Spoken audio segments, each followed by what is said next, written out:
Welcome back to Dealing with the Devils. It's Jack with JD, and the Blue Devils just beat South Dakota 96-80 behind Grayson Allen's 25 points and Trayvon Duval's 8 assists.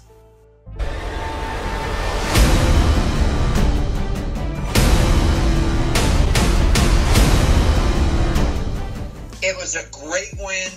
We've moved to 10-0. The only thing that's a blemish on this one was 19 turnovers. Not something that's going to make Coach K a happy coach. Not at all. And, that was definitely, it seemed like South Dakota was able to stay in this game for longer than it should, and that's definitely one of the reasons why. If you keep giving the other team the ball, they can come back, and they were playing in Cameron with the Crazies, but it was an opportunity for Duke to really blow out a team by 40 or 50 points here. It looked like we were going to head in that direction, but nope, it's not what happened. But it partially was also because he gave some minutes to the bench. Right, yep, that was definitely part of it as well.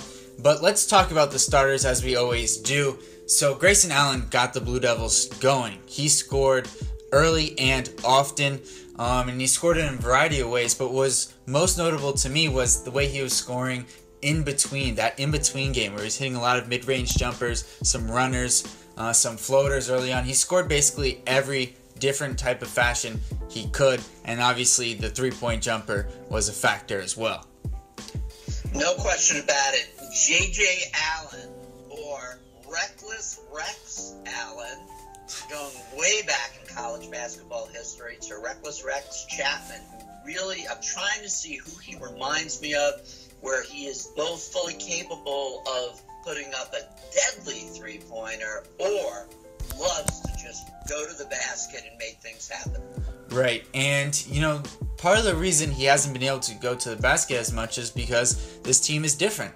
They're not playing the 4-out, 1-in style of the old Duke teams, but rather they have two bigs down there, and they should. They have an offensive rebound rate of 43%, which means, almost half the time when they shoot the ball, they get the ball back if it's a miss, which is absurd.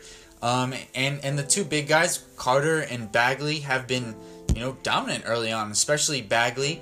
And he had another great game for the Blue Devils with 19 points and 12 rebounds in this one.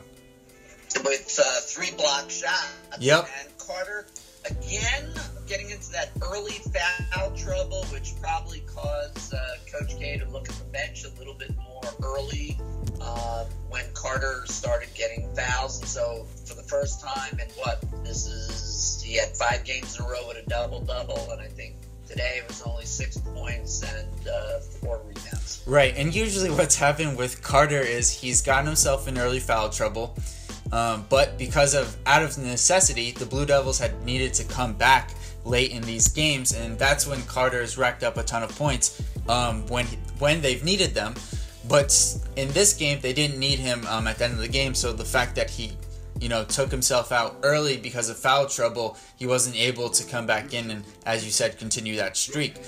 But moving to the backcourt in Trayvon Duval, who I thought was phenomenal in this game, and it's been a bit into the video before we've even really discussed his play, and this was how he played to me, JD, early on this season. That's how he looked tonight. I don't know what it was, but there's different essence when he's really running the show to the Blue Devils, and I think it definitely showed, at least with the way Allen was able to get going early on. There's no question that even if you think about the Michigan State game, when Allen was interviewed, he immediately credited himself for that incredible 37-point performance, Trey Duval, for being the guy that got him the ball. And even if it isn't a direct assist, it's the motion that Trey's creating that enables Grayson to be open or be able to have a little less pressure on him and to freelance the way that he likes to. But I will say that there's still a little maturation that has to go on with Trey. I mean, he's still a young point guard. Yes, a lot of hype, the number 1 point guard of the country coming into Duke. But a little more maturation that will go on, but you're not going to argue with this play today. No, he did have a couple of bonehead turnovers, I will say, in this game. But at the same time, the way he finishes, I know he doesn't have a jump shot, but the way he's able to finish around the rim, floaters, runners, whatever you want to call them, but with both hands, that's what's so impressive to me about his finishing ability. And so that says to me that he has touch. And so the jump shot, while it may not come during his Duke career, it will come eventually for Duval. That assist to turnover ratio was 8-4, and you're still happy with the 8, the 4. You know, in this kind of game, easily forgiven. In a tight game, you're not going to want to see it. Right, and let's wrap it up here with Trent Jr., who again didn't shoot the ball well, but he does a lot of things sort of behind the scenes, if you will, when you're not paying attention to him when he's off the ball, especially in the defense end of the court. Well, and I thought in the early moments of this game, there was something very unusual going on compared to the first 9 games, and that was the intensity that they were going to the boards with. And overall, they had 47 rebounds, but every one of the starters had at least 4 rebounds. And it was almost as if there was an order given out by Coach K. Everybody hits the boards, and it seemed like that really just broke the soul of South Dakota early on.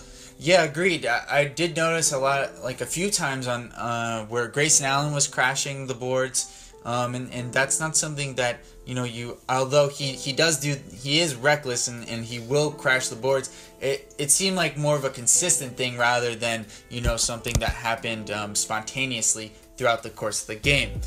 But this is where I would go into the 3 stars here for South Dakota.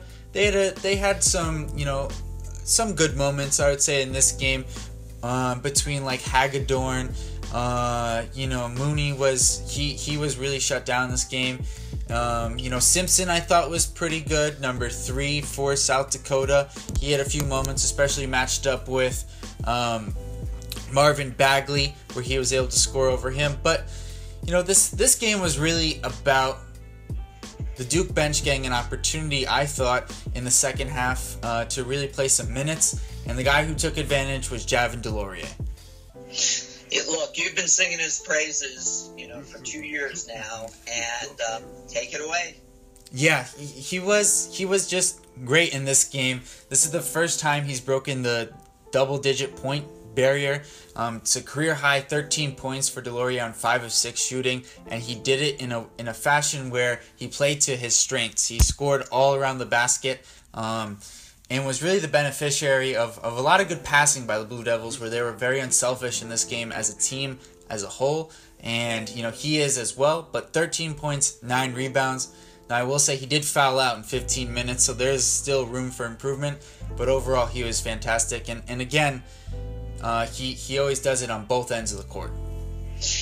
And so, as much as I love DeLaurier out there, I think, the coach gave Marquise Bolden an opportunity to play, and you gotta look at the fact that he had 6 turnovers to go with 2 personal fouls. He did have 2 blocks and 4 points, but you gotta see that you can almost understand the hesitation, because this could have been a game where he would have gone for big numbers like DeLaurier did, and coach, when he gets to look at the numbers and the stat sheet, is going to wonder, what will he get from Bolden? And I think if Carter wasn't in foul trouble, Bolden would have had his minutes limited. Yeah, and that's why Bolden ended up playing so many more minutes in this game, frankly, because of the foul trouble, but also because he wanted to give him the opportunity to play in this game. And he did turn the ball over 6 times. He had some good moments, so I will say I think his effort has been much better this season as a whole. And, he's been competing more on the defensive end of the court, I think. But he's still been plagued by fouls and turnovers, and he's got to get past those 2 things if he's going to stay on the court for consistent periods of time. And lastly, JD, the rest of the bench, we had some moments from Goldwire in this game. O'Connell, the guy's free throw shot I thought was amazing. The net didn't even move at all. O'Connell is, instant action. He's a very important part of this team when you start to go into the ACC play. I would have liked to have seen more minutes for Jack White and Frank, who did actually get it. They both got into the game, but I'm as curious about their capacity. There are big bodies, and there are teams, as we saw in Texas, and other teams where you do need a lot of big, bodies. And of course, the coach is going to rely upon Carter and Bagley, but I would have liked to see Frank and Jack White have an opportunity. Yep, I agree. I think this, I was surprised when they were up by about 25 points.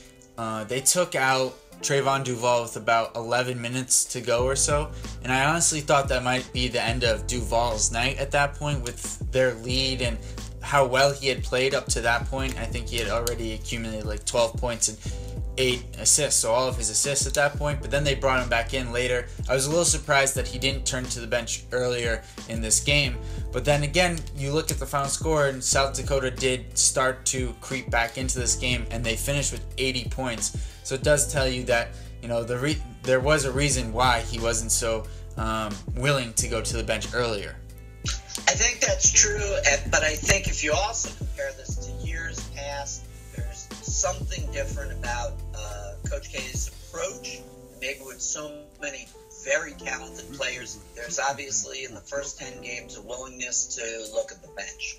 And as I've told you in our previous game reviews, we're still, we just started December, but we haven't got to conference play. If he's still doing this when we're in conference play, tell me again, and I'll say you're right. But other than that, the next Blue Devils game here is going to be against St. Francis before they start conference play next weekend against Boston College.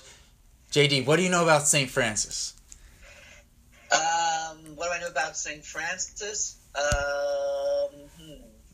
I know about as much as St. Francis as I do the other guys that are on the bench that are the walk-ons that never get to play for Duke. Oh, you mean like Besser and Buckmeyer? Yeah, those guys. Right. Well, I think you and I can play them. Well, that's it for Dealing with the Devils. I'm Jack. That's JD. We're out.